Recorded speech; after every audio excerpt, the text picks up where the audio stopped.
Assalamualaikum warahmatullahi wabarakatuh. Alhamdulillahi rabbil alamin.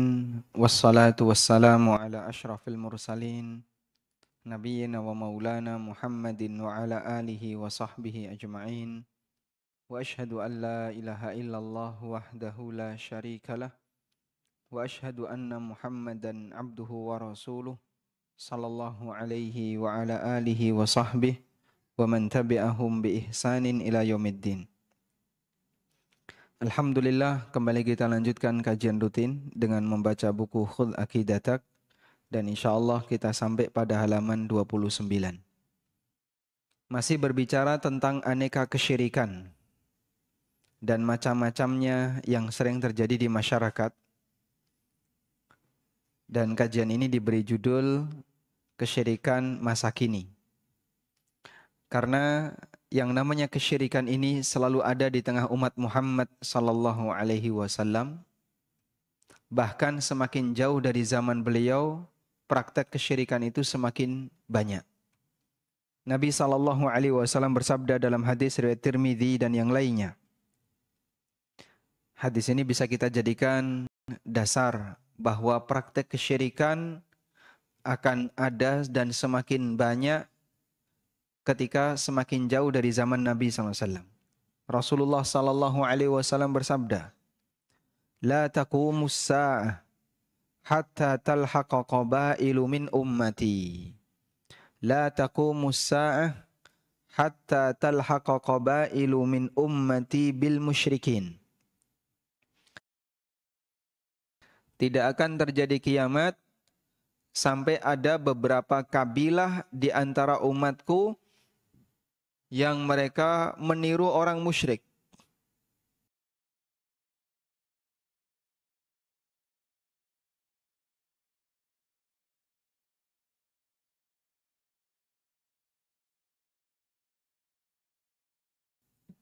Wa hatta yu'badal awthan. Dan sampai berhala-berhala itu disembah kembali.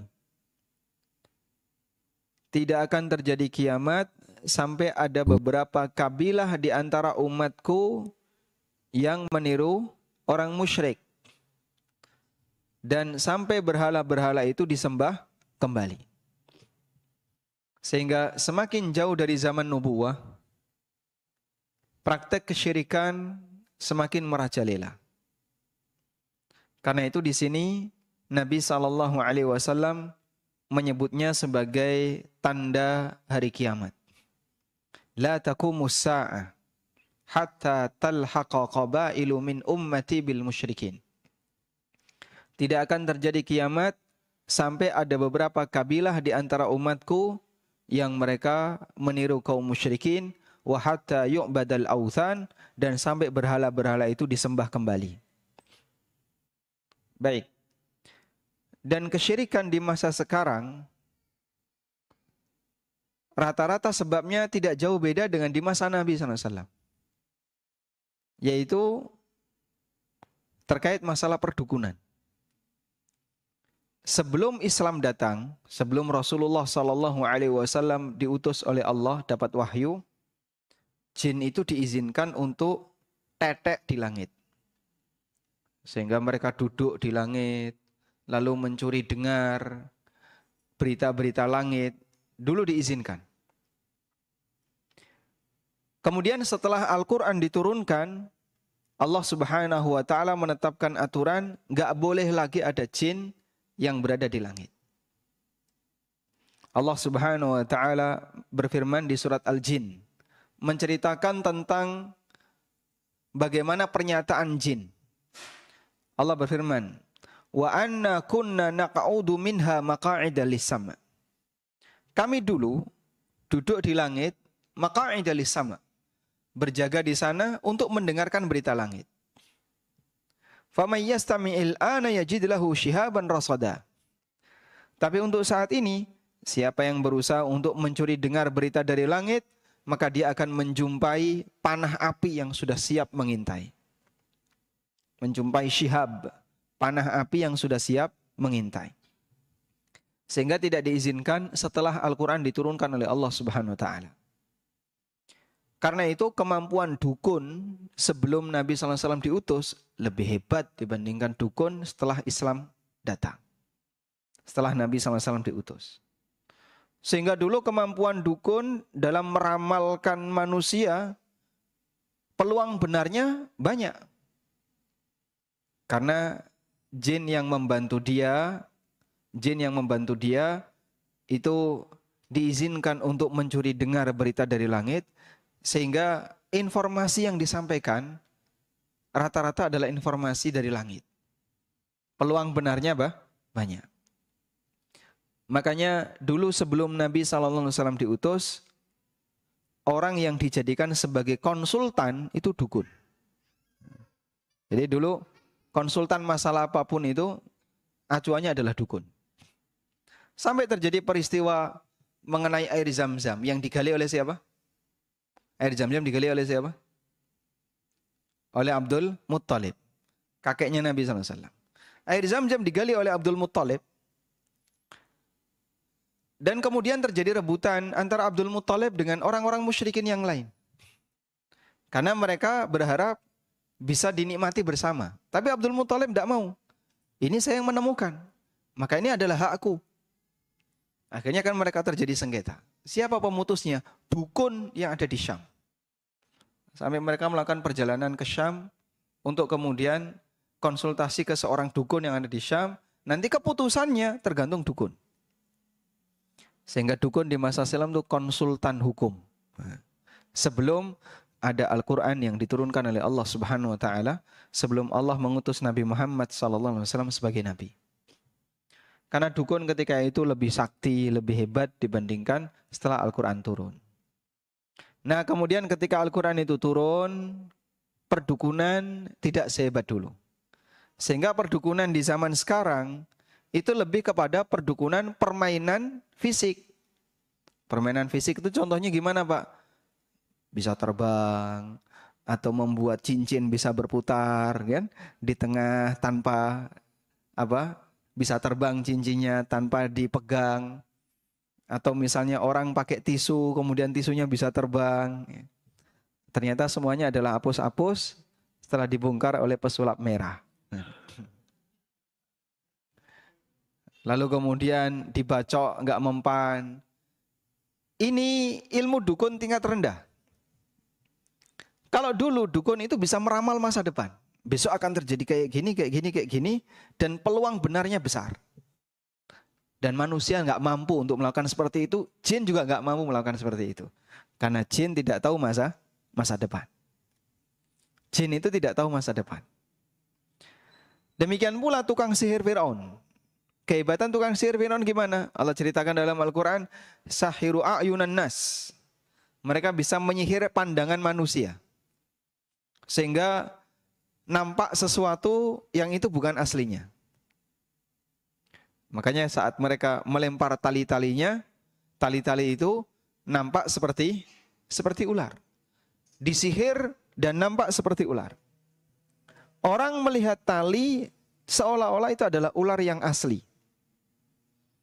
Tapi karena tukang sihir itu tidak bisa memberi nyawa, maka pada saat Nabi Musa alaihissalam melemparkan tongkatnya dan berubah menjadi ular, lalu talqafu ma yafikun, ularnya Musa itu menelan semua sihir yang dibuat oleh para tukang sihir itu. Mereka mengakui ini pasti bukan sihir, karena sihir nggak bisa seperti ini.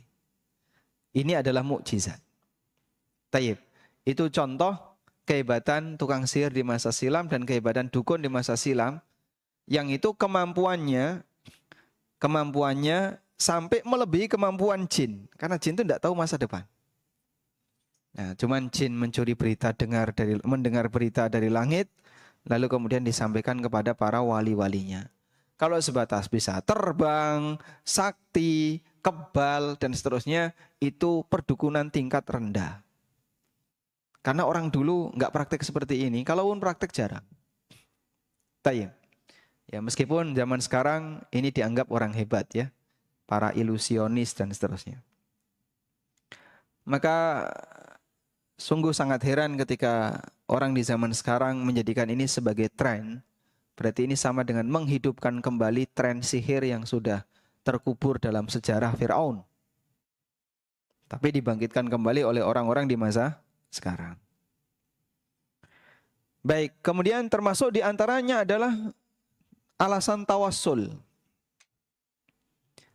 Dan tawassul kalau di masa silam bentuknya itu kepada sosok yang diwakili oleh berhala. Nah, Uzza itu bentuknya pohon keramat. Di atas pohon itu ada gubuk kecil. Dan itu diyakini sebagai tempat tinggal Uzza. Dan ada jin yang nunggu.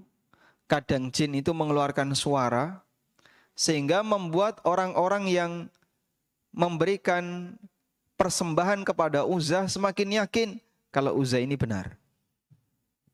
Kalau Uzza ini perhatian. Karena jinnya ngomong. Makanya pada waktu penaklukan kota Mekah, Khalid ibn Walid diperintahkan untuk apa? Menebang pohon Uzza. Setelah ditebang, balik kepada Nabi SAW. Ya Rasulullah, sudah saya laksanakan. Ditanya oleh Nabi SAW, apa yang kamu temui? Saya nebang pohon. Ketemu siapa kamu? Tidak ada. Kamu belum melakukan apapun. Balik lagi. Akhirnya Khalid balik. Setelah sampai di sana, Khalid menjumpai wanita yang berpakai jubah, kemudian rambutnya panjang. Kemudian dipenggal lehernya oleh Khalid ibn Walid. Lalu beliau lapor kepada Nabi SAW. Tilka Uzza, itulah Uzza. Jin Uzza dibunuh oleh Khalid ibn Walid. Sehingga barulah ketika Uzza ini terbunuh, dianggap oleh Nabi SAW tugasnya selesai. Dan Masya Allah ya, keberanian para sahabat. Dia ketika Khalid ibn Walid radhiyallahu anhu, ketika diperintahkan untuk menebang pohon Uzza, itu kan resikonya iso kesambet jin itu Pak. Bisa ngamuk Uzzanya. Tapi Masya Allah, beliau nggak takut, ditebang itu pohon. Dan Uzza nggak berani ngelawan. Sudah? Di zaman sekarang Pak, orang nggak berani Pak. Pohon keramat kayak gitu ditebang itu nggak berani. Manggil teman-teman yang sudah ngaji, kan gitu ya. Manggil teman-teman yang dia bisa berani untuk menebang pohon keramat. Masya Allah. Saya dapat cerita di daerah mana ya? Sragen atau mana? Ada pohon keramat, itu dinas kebersihan nggak berani. Yang berani nebang, karena ini mau dilakukan pelebaran atau apa gitu ya. Yang berani nebang, itu mereka yang sudah belajar Al-Quran. Ya, jadi ngundang saya ngaji-ngaji gitu ya. Masya Allah. Baik, kembali ke sini. Nah, di zaman sekarang yang jadi objek tawassul adalah kuburan. Yang jadi objek tawassul adalah kuburan. Sehingga terkadang orang itu komunikasi dengan kuburan. Dan terkadang orang itu punya keyakinan bahwa arwah yang nunggui kuburan ini akan mengantarkan doanya kepada Allah Ta'ala. Sehingga dia beribadah di kuburan, termasuk menyembelih di kuburan. Maka di sini penulis menyebutkan hukum mengenai menyembelih di kuburan untuk selain Allah. Jawabannya tidak boleh dan tidak, karena ini termasuk perbuatan kesyirikan. Allah Ta'ala berfirman, "Fasholli li rabbika wanhar." Kerjakanlah salat untuk Rabbmu dan sembelihlah kurban. Maka kurban hanya boleh untuk Allah. Dan Nabi SAW bersabda, "La'anallahu man dzabaha li ghairillah." Allah melaknat orang yang menyembelih untuk selain Allah. Allah melaknat orang yang menyembelih untuk selain Allah. Maka bentuk menyembelih hewan untuk selain Allah sama dengan berkorban untuk selain Allah. Apa hukumnya? Laknat. Sebab ini adalah kesyirikan. Waliyadzubillah. Di zaman sekarang contohnya apa Pak? Sedekah bumi, mendem kepala kerbau, mendem kepala kambing, termasuk juga ngelarung kepala kerbau. Baik. Ketika ditanya kok pakai acara kayak gitu, ngasih makan ikan pakai kepala kerbau. Ayo gak nyambung. Kudune nek ngekei mangan ikan tuh pakai pelet. Jangan pakai kepala kerbau. Terus dagingnya yang lain dikemanain? Kok nggak dikasihkan sekalian? Hah? Eman-eman. Apa hukumnya, Pak? Nggak boleh ya. Saya dapat cerita ya. Bahwa pondok yang dulu saya tempati, wallahu alam kejadiannya kapan saya enggak tahu, cuman saya enggak menjumpai kejadian itu. Dapat sumbangan, Pak. Seekor kerbau, 1 ekor. Tanpa kepala. Oh, diantar nganggo pickup itu. Ini kepalanya mana? Sudah disembelih pokoknya. Tanpa kepala. Nah, kita kan curiga jadinya. Pengurus pondok jadi curiga. Kalau dagingnya utuh, Pak, seger. Tapi tanpa kepala, disumbangkan untuk pondok.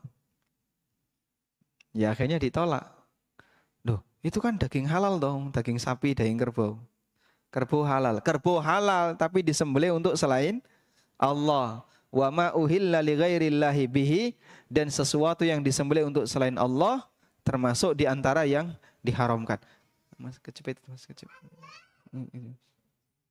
Bukan.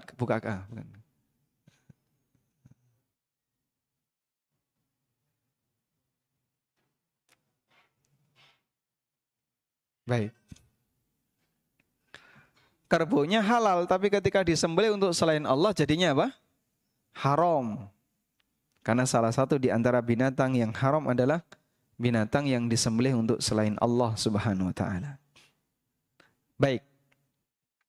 Walhamdulillah, bagi orang mukmin yang sadar tauhid, dia paham seperti ini adalah perbuatan yang sangat tercela.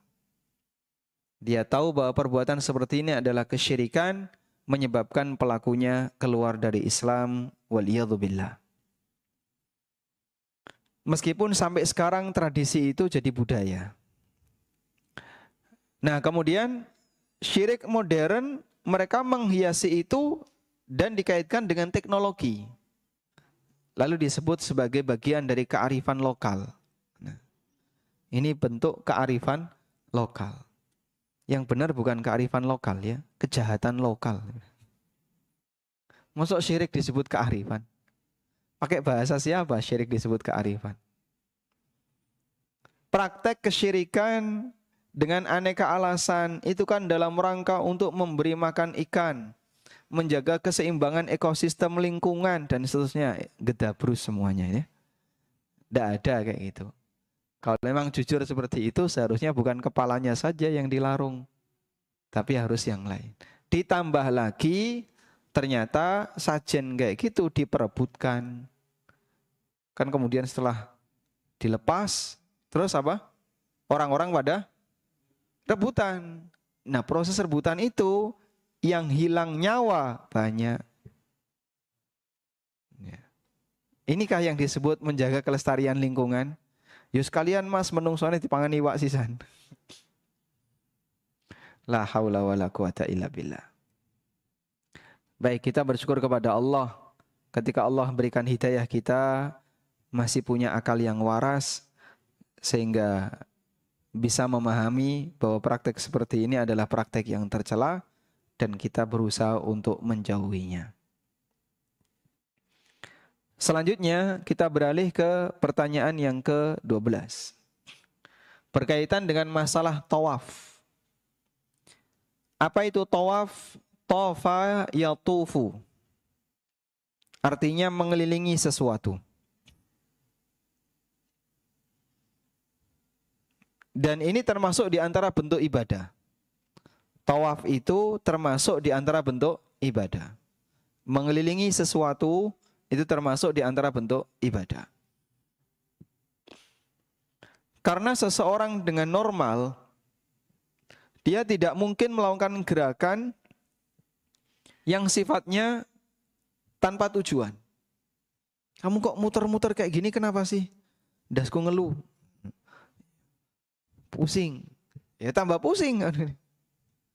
Sehingga nggak ada orang yang secara sengaja itu tiba-tiba muter. muteri apa gitu. Kamu muteri ini untuk apa? Obat pusing. Ya enggak, ini tambah pusing. Manusia tidak akan melakukan sebuah kegiatan tanpa tujuan. Sehingga ketika ada kegiatan yang aneh ya, namanya muter-muter itu kan, ini ngapain muter-muter? Pasti dia punya tujuan. Apa tujuannya Mas? Kok muter-muter kampung? Ngomong anak, nah, itu ada tujuannya.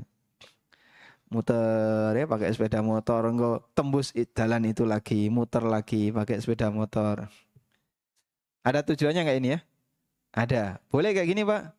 Boleh. Tapi kalau ada sebuah benda diputeri, ini apa ini tujuannya? Ngomong anak. Tidak ada ceritanya kok muteri sebuah benda, alasannya ngomong anak. Atau olahraga, muter stadion. Nah itu olahraga ya, lari-lari. Cuman yang terjadi bukan seperti itu. Latar belakang dia mengitari ini tujuannya adalah dalam rangka untuk memuliakan apa yang diputeri tadi.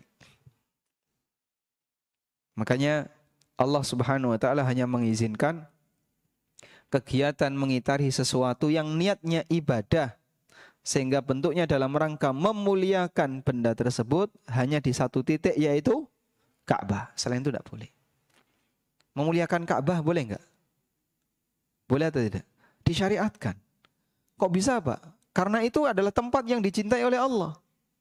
Dan memuliakan apa yang Allah muliakan bagian dari bentuk mengagungkan syiar agama Allah.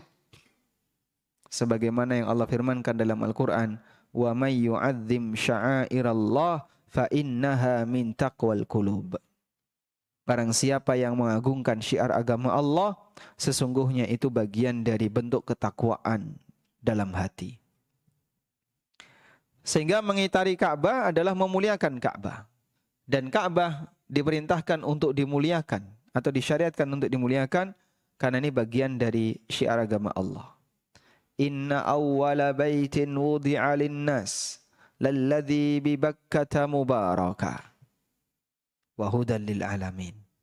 Sesungguhnya rumah pertama kali yang diletakkan untuk manusia adalah Ka'bah yang berada di kota Bakkah, di kota Mekah yang mubarakan, yang diberkahi. Nah, Allah Ta'ala berfirman, wal yatawafu bil baitil atiq. Lakukanlah tawaf di al-baitul atiq, di rumah tua. Nama lain dari Ka'bah apa? Baitul atiq. Atiq artinya apa? Tua. Disebut sebagai baitul atiq, rumah tua, karena Ka'bah adalah rumah yang pertama. Bangunan rumah yang pertama. Itulah Ka'bah. Nabi SAW menyebutkan tentang keutamaan tawaf di Ka'bah. Man tafa bil baiti sab'an wa shalla rak'ataini kana ka'itki raqabatin. Barang siapa yang tawaf di Ka'bah 7 kali dan dia salat 2 rakaat, maka yang dia lakukan seperti membebaskan budak.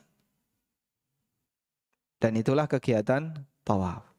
Hanya satu tempat ini yang boleh untuk diapakan? Diagungkan. Dengan cara tawaf.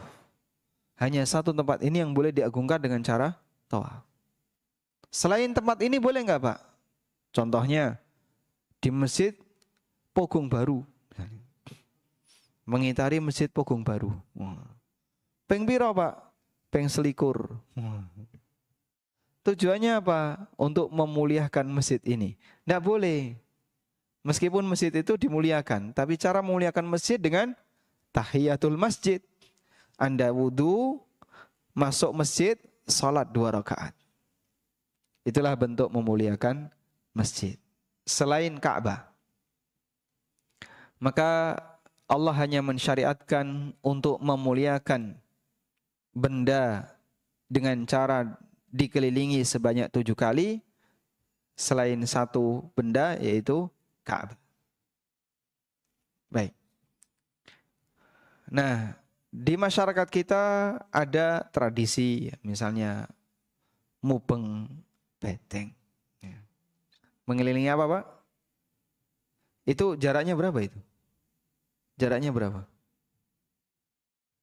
Ada jaraknya karena di pojok-pojok itu ya, kurang lebih ada 5 kilo ada sekali putaran. Mungkin sekitar 5 kilo ya, atau enggak sampai ya. Sekitar 5 kilo lah anggap. Diputeri. Dan itu ada protapnya. Apa protapnya? Tidak boleh bicara. Sambil poso bisu. Sehingga dia mengitari itu sambil suasana senyap. Ya, poso bisu. Kalau ini bukan ibadah, ya apalagi. Jelas kalau dilihat dari aturannya, protapnya itu, ini ibadah. Dan sekali lagi ibadah tidak boleh dilakukan kecuali apa? Dilakukan di Ka'bah. Ibadah tidak yang bentuknya tawaf tidak boleh dilakukan kecuali di Ka'bah. Baik. Ada juga yang muter seperti ini dilakukan di kuburan. Di video cukup banyak itu. Tawaf di kuburan. Banyak sekali. Sehingga dia mengitari kuburan. Sambil mengucapkan la ilaha illallah, la ilaha illallah, la ilaha illallah. Selesai itu dia berdoa. Doanya kemana? Menghadap semuanya ke kuburan. Seolah-olah kuburan itu jadi kiblatnya. Sehingga seperti kita ya, kita selesai mengelilingi Ka'bah, kita sholat menghadap kemana? Ke Ka'bah.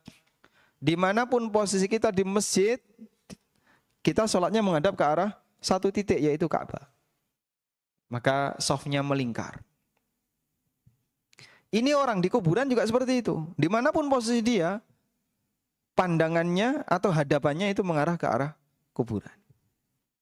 Maka kuburan dijadikan sebagai kiblat berdoa. Dan seperti ini mereka menganggap sebagai bentuk tawassul kepada Allah Subhanahu wa taala dengan penghuni kubur. Baik. Apa hukumnya? Tidak diperbolehkan. Nah, selanjutnya jamaah yang dimuliakan Allah Subhanahu wa taala, terkadang orang melakukan praktek seperti ini lalu dikasih alasan yang alasan itu semu ilmiah. Dengan cara agar bisa diterima oleh masyarakat. Maksudnya begini. Saya beberapa kali ya menjumpai keterangan dosen yang membela praktek kesyirikan. Contoh, ini pernah dimuat di koran. Di koran di Jogja. Tulisan kalau tidak salah dosen teknik sipil di salah satu kampus Jogja gitu aja ya. Dia itu membela, waktu itu ada kontes keris, Pak. Kontes keris. Di keris itu dibuat kontes, ada yang bisa joget, ya. Ada yang bisa terbang. Intinya pokoknya kontes keris. Lalu dia bilang bahwa proses ini sebenarnya bagian dari medan magnet yang mempengaruhi posisi keris sehingga dia bisa berdiri, bisa terbang karena medan magnet.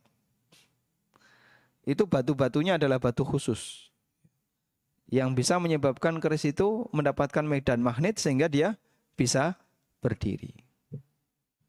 Waktu saya baca ini batin, Gedabrus kebablasan. Gimana kok medan magnet? Wong cetha itu dolanan jin ya. Tapi dibuat seperti nuansa ilmiah biar tidak kelihatan praktek kesyirikan. Ya, terus pakai alasan medan magnet dan seterusnya. Kalau itu medan magnet, berarti kan dia berdiri terus kan gitu ya, selama di titik itu. Tapi nyatanya tidak. Ketika yang punya minta turun, turun. Nanti ketika yang punya mendirikan, dibuat berdiri, dia berdiri. Sehingga kalau disebut medan magnet jelas nggak nyambung. Apalagi ini kalau malam gelodakan sendiri. Wah, kenapa kok gelodakan sendiri? Ganggu tikus. Baik, ini contoh. Ada juga praktek kesyirikan dalam bentuk akik. Lalu dia bilang unsur yang ada di sana itu ketika terkena air maka dia bisa memancarkan pantulan cahaya. Sehingga dia bisa menyerap semua cahaya yang ada di lingkungannya. Model-model kayak gitu. Dan salah satu dosen saya juga dulu pernah ngomong seperti itu. Dia memberikan pembelaan ya, untuk praktek penyembahan terhadap api, praktek ini. Saya masih ingat waktu itu mata kuliahnya adalah fisika 3. Jadi dia memberikan pembelaan untuk praktek-praktek itu. Ya kita cuman batin saja, dukun kok dibela atau apa. Baik. Nah bagi kami itulah bentuk kerjasama yang dilakukan oleh orang di masa sekarang membuat kesan seolah-olah kesyirikan itu nyambung dengan teknologi. Seolah-olah kesyirikan itu nyambung dengan teknologi. Maka seperti yang Allah firmankan dalam Al-Quran, wa kadzalika ja'alna likulli nabiyyin aduwa syayatinal insi wal jinni yuhi ba'duhum ila ba'din zukhrufal qawli ghurura. Demikianlah kami jadikan setiap nabi itu punya musuh dari kalangan jin dan manusia, antara satu dengan yang lain mereka saling membisikkan kalimat-kalimat yang indah tapi menipu. Maksudnya gimana Pak? Dibuatkan alasan biar seolah-olah itu bukan termasuk praktek kesyirikan. Sehingga bagi orang awam dia menilai ini sakti. Sehingga ini punya khasiat. Sementara bagi orang yang ilmiah, yang masih pakai logika, dia pakai pendekatan tadi. Oh enggak, ini adalah faktor alam. Intinya pokoknya ini bukan kesyirikan. Wallahu ta'ala alam. Tayyib. Nah kemudian di bagian berikutnya penulis akan membahas tentang masalah sihir. Dan sebenarnya kajian tentang masalah sihir ini cukup panjang. Maka insya Allah akan kita bahas di pertemuan 2 pekan mendatang tentang masalah sihir ya. Ada beberapa kaidah tentang masalah sihir. Dan saya lompat ke pertanyaan nomor 15. Saya lompat ke pertanyaan nomor 15. Mengenai mengetahui hal yang gaib. Apakah makhluk bisa mengetahui hal yang gaib? Jawabannya tidak bisa. Tapi Pak, dia kok pernah bilang benar Pak. Itu ngawur. Meskipun benar. Ngawur kadang benar, ada nggak? Ada nggak Pak? Ada Pak? Banyak Pak ya, banyak. Sehingga misalnya seorang suami istri, istrinya punya masalah, tanya sama suaminya. Suaminya orang ngerti, tapi memberi fatwa. Dia menyampaikan fatwa kepada istrinya, ngawur. Ya, sing wedok tidak merasa puas, tanya sama ustadz. Jawablah oleh ustadz. Loh, kok sama seperti jawaban suami saya? Masya Allah, berarti suami saya kemarin sempat jadi ustadz. Meskipun sebentar. Orang yang jawab memberikan fatwa sebuah kasus, ngawur, terus tiba-tiba benar. Mungkin nggak? Banyak seperti itu terjadi. Namun seperti ini dilarang oleh Nabi SAW. Sehingga beliau pernah menyebutkan, Al-Qudatu Thalatha. Hakim itu ada 3 jenis. Hakim itu ada 3 jenis. Yang pertama adalah hakim yang mengetahui kebenaran. Wa yahkumu bil haqqi, dan dia memutuskan sesuai dengan kebenaran. maka dia masuk surga. Yang kedua, hakim yang tidak mengetahui kebenaran dan dia memutuskan dengan kebenaran. Yang keempat, hakim yang mengetahui kebenaran tapi memutuskan menyimpang dari kebenaran. Dua yang terakhir di neraka. Masya Allah. Hakim ada 3, 1 di surga, 2 di neraka. Untuk yang pertama, hakim yang tahu kebenaran dan dia memutuskan sesuai dengan ilmunya, sesuai dengan kebenaran yang dia ketahui, masuk surga. Sedangkan 2 sisanya yang masuk neraka, dia tidak tahu kebenaran, tapi dia memutuskan dengan kebenaran. Sementara dia nggak tahu, nyemplung neraka loh Pak itu. Makanya ngawur dalam masalah agama ndak boleh. Baik. Sehingga kalau ada orang yang bertanya kepada saya, mungkin nggak Pak, ada dukun itu yang bisa tahu masa depan dengan kehebatan ilmu yang dia punya. Anggaplah misalnya dia puncak dukun sedunia. Saking hebatnya sampai dia itu bisa mengetahui hal yang gaib.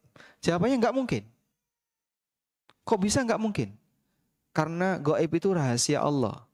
Dan Allah tegaskan dalam Al-Quran, Allah tidak akan membocorkan hal yang gaib itu kecuali kepada Nabi. Alimul ghaibi fala yudhiru ala ghaibihi ahada illa manirtada mir rasulin. Dialah zat yang mengetahui hal yang gaib dan Allah tidak pernah membocorkan hal yang gaib itu kepada siapapun. Makanya nggak mungkin manusia, makhluk tahu hal yang gaib. Itu tidak mungkin. Ya. Kecuali kalau Allah Subhanahu wa taala memberitahu. Dan yang diberitahu oleh Allah hanya siapa? Para rasul. Baik di kalangan malaikat maupun di kalangan manusia. Karena itu siapa yang mengklaim bahwa orang lain mengetahui hal yang gaib, klaim ini pasti dusta dan keyakinan ini keyakinan yang merampas hak khusus Allah Subhanahu wa taala. Tidak ada seorang pun yang memiliki pengetahuan tentang hal yang gaib kecuali apa yang Allah wahyukan kepada Rasulnya sallallahu alaihi wasallam. Allah berfirman, "Alimul ghaibi fala yudhiru ala ghaibihi ahada illa man irtada mir rasulin." Dialah yang mengetahui hal yang gaib, maka dia tidak memperlihatkan kepada seorang pun tentang hal yang gaib itu kecuali kepada Rasul yang diridhoinya, yaitu utusan Allah baik di kalangan malaikat maupun kalangan manusia. Dan Nabi SAW juga bersabda, "La ya'lamul ghaiba illallah." Tidak ada yang tahu hal yang gaib kecuali Allah. Manusia tidak mengetahui hal yang gaib. Jin juga tidak mengetahui hal yang gaib. Baik. Kalau ada informasi kayak gini, ada orang Pak, dipenggal kepalanya, putus, setelah itu disambung lagi, hidup lagi. Bapak percaya itu? Percaya enggak? Tidak. Tapi saya pernah lihat. Hah? Sulapan. Iya, praktek sihir itu. Waktu saya masih kecil tuh. SD. SD kelas 1 atau mungkin SD kelas 1. Ada pagelaran pameran ya. Terus ada banyak pesulap-pesulap tuh banyak sekali. Ada yang dimasukkan kota, terus orangnya hilang. Itu bolak-balik nonton ya. Nonton langsung Pak, bukan di TV ya. Dulu waktu saya kecil. Terus ada orang yang dipotong kepalanya ditaruh di baskom, terus dibawa, setelah itu ditempel lagi, hidup lagi dia. Nah. Kalaupun itu kejadian yang dilihat, berarti kan tidak diingkari Pak ya. Cuman ini apa ini? Sihir, jelas ini sihir. Sihir apa ini? Sihir apa ini? Sihir kemungkinan yang terjadi adalah pandangan mata. Sehingga sebenarnya saat dipenggal itu orangnya nggak dipenggal. Tapi terlihat seperti dipenggal. Maka orang yang berada di kanan kirinya melihat seolah-olah ini dipenggal. Tayyib. Nah, sihir seperti ini tadi ya, tingkat kemampuannya di bawah. Tapi kalau sudah sampai meramal masa depan, itu jin aja nggak bisa. Makanya kehebatan para dukun di masa silam yang dia bisa meramal masa depan, itu kemampuan yang jauh lebih tinggi daripada sebatas sulap fisik.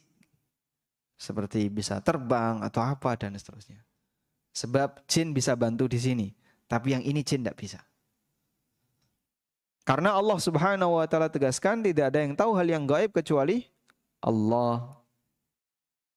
Dan Allah membocorkan hal yang gaib itu, Allah menunjukkan hal yang gaib itu kepada Rasul yang diridhoinya. Wallahu a'lam.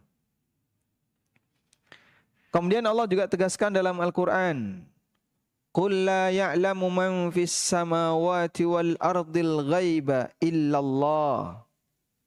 Katakanlah wahai Muhammad, tidak ada satupun makhluk di langit dan di bumi yang mengetahui hal yang gaib kecuali Allah.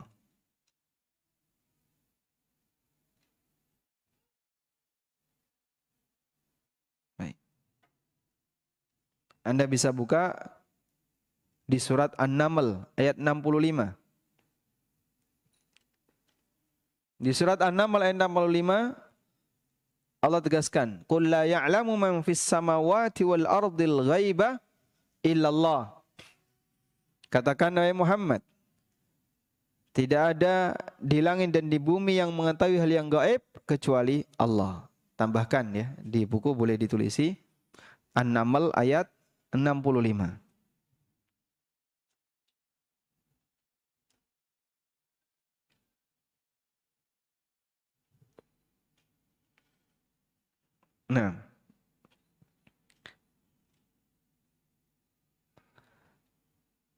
Nah, salah satu di antara bukti bahwasanya jin tidak tahu hal yang gaib adalah firman Allah Subhanahu wa taala di surat Saba ayat 14. Di surat Saba ayat 14.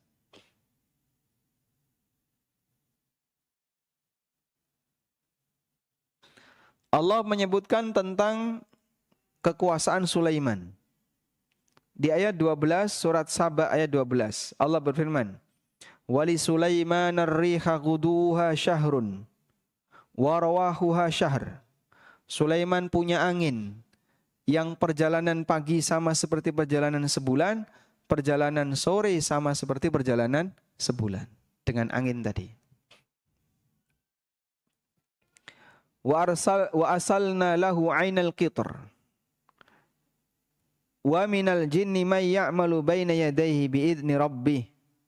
Dan di kalangan jin ada yang bekerja baina yadayhi di hadapan Sulaiman biidzni rabbih dengan izin dari Allah. Sehingga Sulaiman melihat pasukannya jin itu bekerja. Sulaiman melihat pasukannya jin bekerja karena ini berada di hadapannya. Lalu Allah ceritakan, falamma qadaina alaihi, pekerjaannya itu bermacam-macam ya. Falamma qadaina alaihil mauta, ketika kami tetapkan kematian untuk Sulaiman. Sulaiman dicabut nyawanya oleh Allah Ta'ala.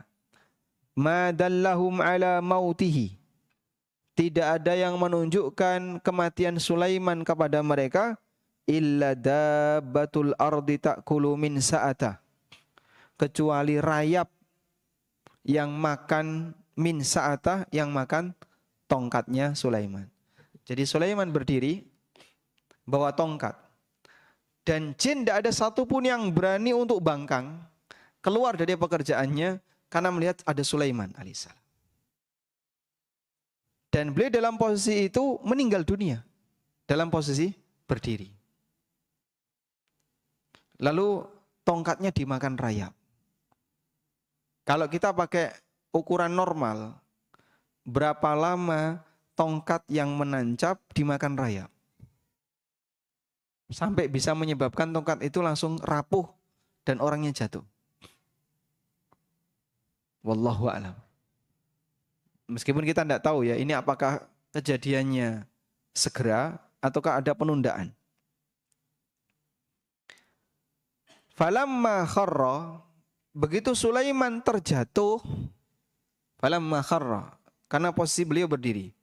Ketika Sulaiman terjatuh, tabayyanatil jinnu, maka jin baru tahu, loh ternyata selama ini Sulaiman itu mati. Mereka bekerja di hadapan Nabi Sulaiman dan mereka tidak tahu kalau Sulaiman ini sudah meninggal. Allau kanu ya'lamunal ghaiba ma labithu fil adzabil muhin. Andaikan mereka tahu hal yang gaib, maka mereka tidak akan bertahan di sini dalam waktu yang lama. Artinya apa? Kematian Nabi Sulaiman tidak diketahui oleh jin padahal mereka ada di hadapannya. Padahal jin itu ada di hadapan Nabi Sulaiman alaihissalam. Tidak diketahui oleh jin. Andaikan jin itu tahu hal yang gaib, ini justru bukti bahwasanya jin itu tidak tahu hal yang gaib. Kejadian itu ada di hadapannya aja dia nggak tahu. Nabi Sulaiman sudah meninggal dunia, jin itu tidak sadar kalau ternyata Sulaiman sudah meninggal dunia. Baru ketika Sulaiman jatuh, mereka baru sadar, oh ternyata selama ini Nabi Sulaiman sudah meninggal dunia. Andaikan mereka tahu kalau Sulaiman sudah meninggal dunia, mereka akan pergi meninggalkan pekerjaan ini. Tapi mereka tidak berani pergi karena mereka merasa Nabi Sulaiman masih hidup. Wallahu a'lam. Baik, demikian yang bisa kita sampaikan. Semoga jadi muqaddimah yang bermanfaat. Wassallallahu ala nabiyyina Muhammadin wa ala alihi wa sahbihi wa sallam. Wa akhiru da'wana anil hamdulillahi rabbil alamin.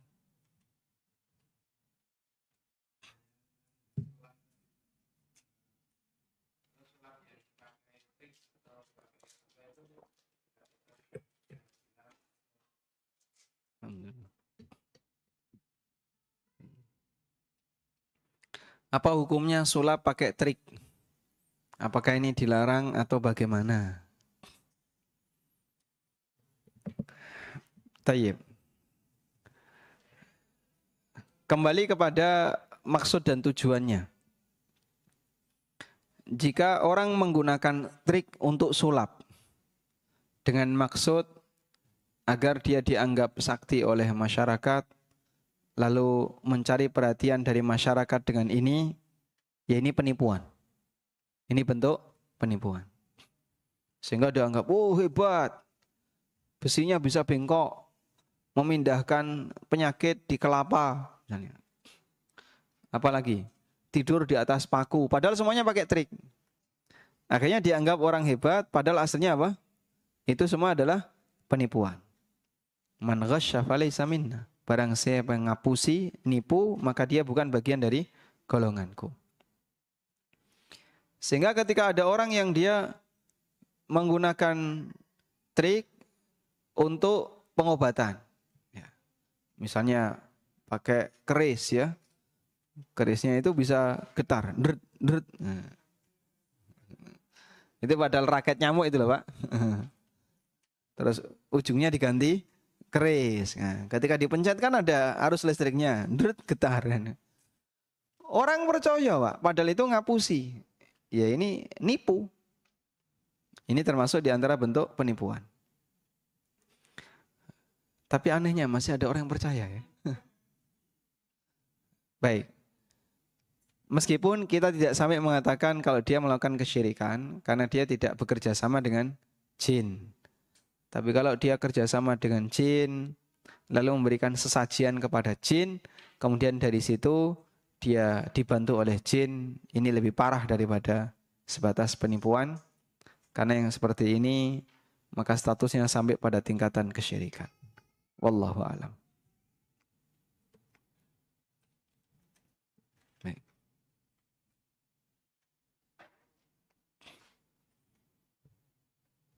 Cukup? Tayyib, demikian yang bisa kita bahas. Dan insya Allah di pertemuan berikutnya nanti kita bahas tentang masalah hukum seputar sihir. Ya. Wassallallahu ala nabiyyina Muhammadin wa ala alihi wa sahbihi wa sallam. Wa akhiru da'wana alhamdulillahi rabbil alamin. Subhanakallahumma wa bihamdika. Asyhadu an la ilaha illa anta astaghfiruka wa atubu ilaik.